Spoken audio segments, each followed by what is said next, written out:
Ụmụnne m ụtụtụ ọma, Igbo bụ Igbo, Igbo mụrụ nze mụọ ọzọ.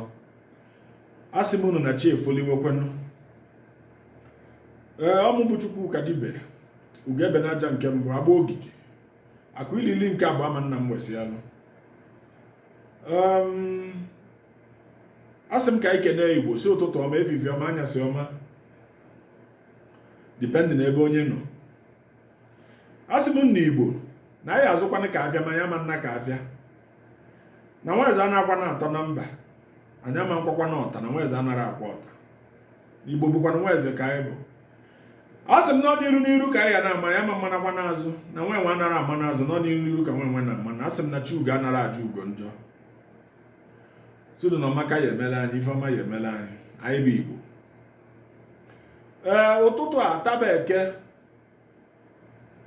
ka nsị ka ndị tinye ọnụ na ya bụ okwu bụ ife gbasara domestic violence. I've been through a lot of social cycle, a lot of social media platforms. A lot of people are leaning towards the fact that African spirituality, or Africans in general, now support domestic violence. Well, even regarding African spirituality, I will mix it with English because no bros also Igbo, but they have opportunity to listen to this. But I will address mostly the female, who believe that who in their head think that they are being treated bad, and who most of these idiots are dealing with. In Odinala Igbo, in African spirituality in general, there is no place for domestic violence. There is no damn place for domestic violence. Let's take Igbo cosmology. Let's use Igbanku and Inuwine in Igbo cosmology. Our people allowed the colonial imperialists who came to Africa to enslave the people who they enslaved to distort everything that we hold dear. Before this moment, there is nothing like Igbanku. What if I take Igbanku not than Igbo? In true African and in true Igbo spirit, Igbo cosmology, there is nothing like Abamunku. Igbanku be here, we just the elaborate Igbanku is here just on mota. But in reality, Igbo nemebe inu wine, Igbo mmanya wine, which depending on the bend. There were 4 basic stages. These 4 basic stages, in the last 2 stages, which is, now according to my own ordinance, on the Omenana Benam, Baoji River, Bache, Bibu Okoko, Naneta Inyogo.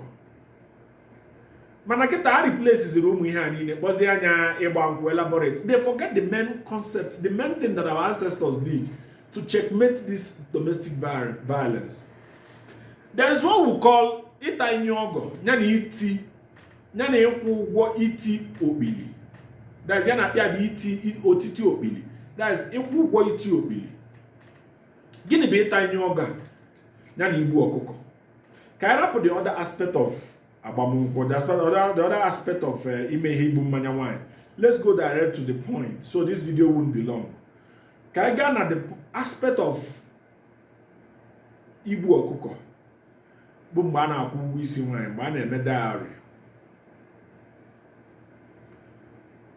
was never a time we used money for all this, but because of transition of being a peasant people who are peasant people, no binago, to getting to the point where we begin to do the modern civilized jobs. Now, ego come into play, that we begin to exchange a lot of these things with money. So now, if we see one, but say na we see one, I put we see one. No, we find out be tiny ogo. Tiny ogo, bo. Ndi benke woke, na ndi benke wanya. No munne nke wanya, no munne nke woke. Na ndi ogo, anokota onu.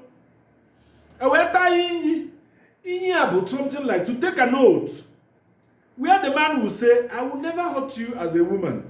I will never lay my hands and hit you. I will never cross this boundary by hitting you or abusing you while you stay under my roof. Ita inyogo will also go to an extent where ndị be nke nwoke ga-asị na ha ma mfụkwa ife ga-eme ndị be nke nwaanyị ha hapụ ya omee ya ji ife ga-eme ha omee ha. Ndị be nke nwaanyị wee ṅụọ ha iyi that they will never see evil coming towards the ndị be nke nwoke, that they will allow it to happen. In this situation, they have secured their lives by now. Enwere ihe bagidere ka eweta ọgwụ na ya bụ mbalaezi bụ na nke nwaanyị agwọba ọgwụ ka egbuo di, ma ọ bụ nke di agbaba ọgwụ ka o gbuo nwaanyị, ma ọ were nwunye ya jee chụọ aja, ma ọ were nwunye ya wee jee mụọ ọgwụ ego. These things will not happen because na-atago inye ọgọ. Inye ọgọ a bụ what the colonial imperialists bịa gwa unu na otu bụ ajọ ife na inyi bụ ajọ ife. Now men have liberty to do what they want because there is no oath, there is nothing holding them. There is no obligation keeping them to do not to do some certain things. Mgbe ndị nna nna anyị ha na-anụ nwaanyị, ọ anụsị ya nwaanyị tanya bụ inye ọgọ, nwoke wee marụ na ya ma nje n'ilo wee mụọ ha nwa, na ọ chọọ ịmụ nwa na nwa agụgbuo onye, ọ kpọọ nwunye ya sị ya na ya anụ nwaanyị ọzọ, ọ jee nụbata nwaanyị nke ịbụọ anụbata bifo wee lee anya di. Mana due to all these things taken away from us by this colonial imperialists, we begin to live all sorts of useless lives. You see a man wake up in the morning, he begin to punch the wife as if no more onye mo nya bonwa. In the process of this inye ogo ka na-ekwuzi, in the case nwoke etikwe nu nwaanyị a ife ka ife a ya eme, ma ọ bụ na nya bụ inyi aṅụli ejidebeheli ozugbo. What are we going to do in the case that this man hits the lady? That is where we come the other level, the other stage, which is called ịkwụ ụgwọ otiti okpili. Ịkwụ ụgwọ otiti okpili is the situation where a man gives a consent, accepts the fact that na ọ bụ na nya tie nwaanyị ife, na nwere ego nya ga-akwụ, ego anya na-akwụ bụ ego ndị be ebe ọ na-anụ nwaanyị ga-ejidunye ụmụ ikorobịa. That is, this particular is an what we call an earnest deposit in the modern economics. We call it an earnest money deposit, earnest fund deposit. Ọ na-deposit ego moto, deposit ego ụgbọ, deposit ego ahụ eji gba ọkada, gba ụgbọ, gba moto, fee ụtọ ọbụla ya esi bịa wee si n'obodo ahụ ọ na-anụ nwa ahụ wee fee wee bịa ebe nya na nya bụ nwa bibu n'obodo nke ya bụ ndị ụmụ ikorobịa be nya bụ nwa ọ na-anụ, nya bụ nwata nwaanyị ọ na-anụ. So when you see all these things, our tradition is near perfect. Now, if by mistake na o tinye nwatakịrị a ife, ọ na ọ ṅụchara mmanya, ọ chetara ya bụ inye oge ọ taa, wee tie nwunye ya ihe, ego a na ọ kwụrụ ka ụmụ ikorobịa be ndị ọgụ ya eji wee bịa tinye ya ihe, and he accepts that they should come because no nya kwụrụ ụgwọ anyị na next deposit. Am I making a point? These are the things scrapped off. Ya bụ ihe wepụche n'ọdịnala, ya ewepụ n'anụmụ nwaanyị anyị na-anụ. So tomorrow, nwoke nwere right ọpụtazi ụtụtụ ọkụba nwaanyị ihe. You begin to hit your wife. You begin to hit your wife because you felt like there is no law, there is nothing holding you accountable. But in reality, our ancestors made this thing to work in this way. That when you hit a woman, you pay so dearly for it. Because now, the youths of his town, they will be select 3 or 5 youth. And they are begging to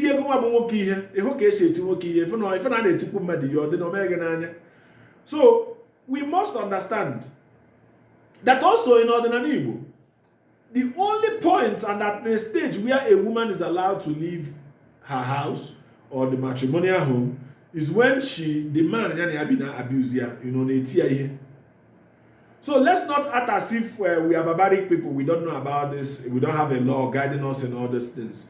We have very, very wonderful laws laid down, kept by our ancestors. But because we are too stupid, because we are too blind, because we allowed the colonial imperialists to actually change a lot of those things, told us that all those things are archaic, but we can actually practice all those laws in a modern way. Because, see,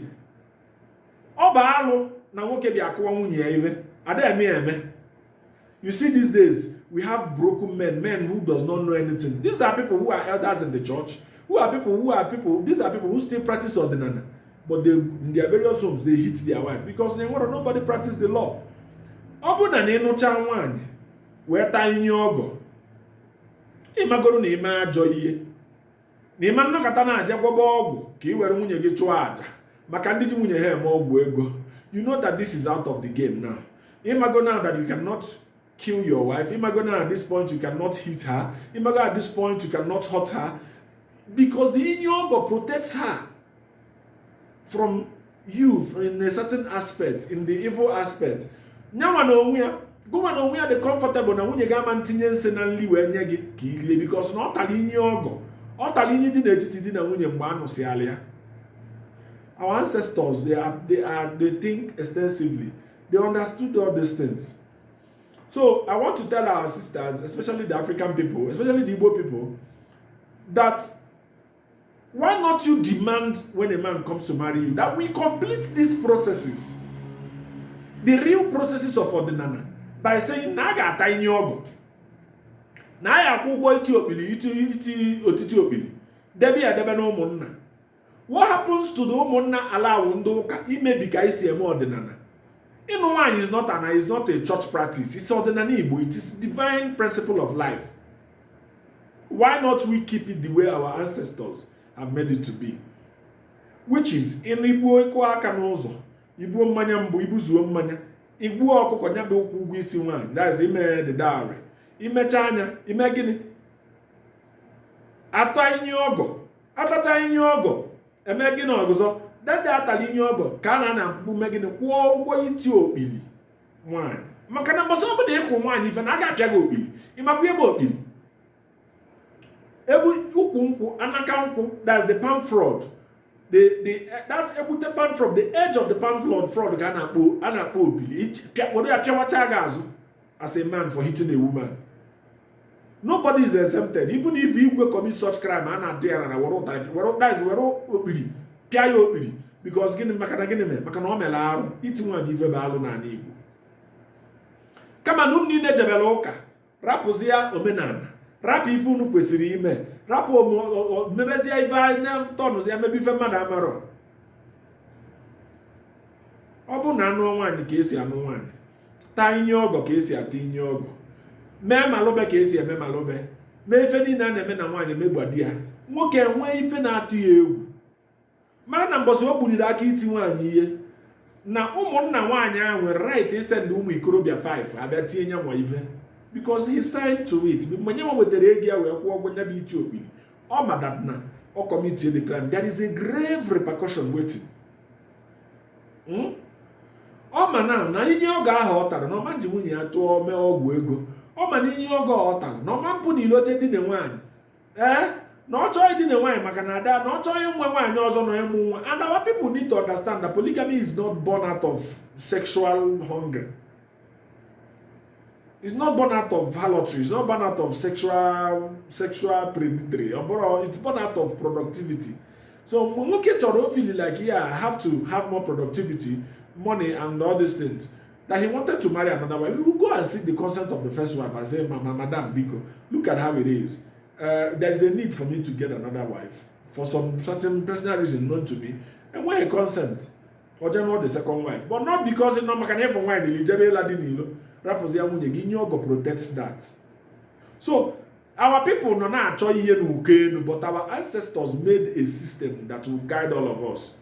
You know, a man doesn't really have any right to hit you whatsoever. And you as a woman, you don't have right to hit your husband. Because he doesn't have right to hit you does not mean that you should be to learn these modern women the way the modern women used to behave. The man has the right to beat you because so, but the point we came this morning to talk about is that as a people, as Africans, in African spirituality, there is a law protecting men, protecting women from being hit by men. There are laws. But because we fail to acknowledge these processes in marriage, these things are happening. So, let's forget about this Christianity and this modern whatever, and get our values right. Get the things we need to do right. Be who we are supposed to be, and enjoy a very fruitful marriage. Okay? There is nothing today that is new. some people will tell you, you are telling us to go back to the ancient days and probably you are doing modern. And see, there is nothing you see today that is new. Our ancestors saw all these things. When you talk about this, even these computers here, you will see that the general basic language of computer, the general basic coding language of computer is 16 basic language.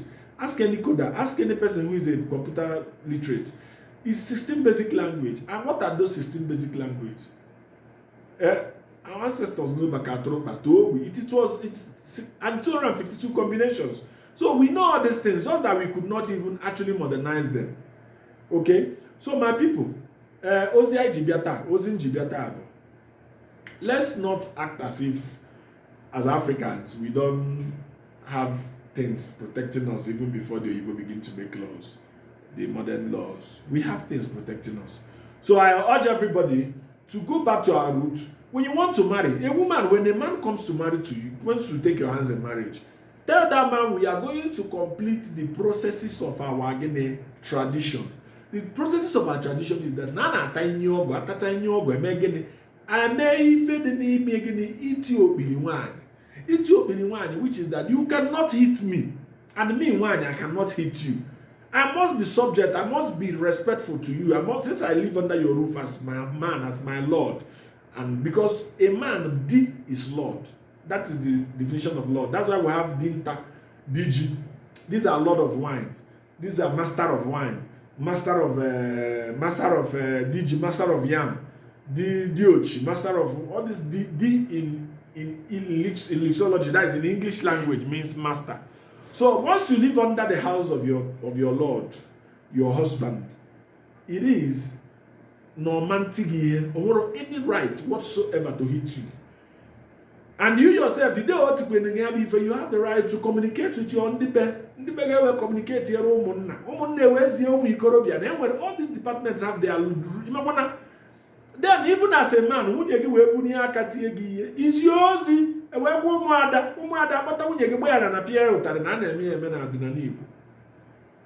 Mana today, I was a daughter, you can't do anything to me. Men are broken men, women are crazy women. Today we have a crazy society. Nobody wants to talk about the most important factors of things, apart from other factors of our environment. All we want to do is to live like Oyibo. So omunne mekene mu na video ademana long. So ụtụtụ ọma ihe nna yo Chukwu okike ndị mbọ na ndị egede ndị mbọ si izizi bụ ka ọma ife ọma mele anya aka iji tofu bụ Chukwu okike anyị na-ayọ ka ife ọma elimele Igbo niile si nwafọ Igbo niile bụ nke na-eme nke ọma si ife ọma mele ya onye chọọkwanụ ọnwụ anyị bụ ndị Igbo asị ka ọ jee na-aja agụje gbala ana si na ya azụ ka afịa anya ma nna ka afịa si na Chugo anara ajụ ugo njọ n'ọchụzụ ka Chugo gbachara ugo wee bụrụ eze si na ya adị nnekwu anyị nwabe Igbo bụrụ ụzọ mụọ ọzọ ekene m unu si unu nke echi nye eze ka ọ dịnụ.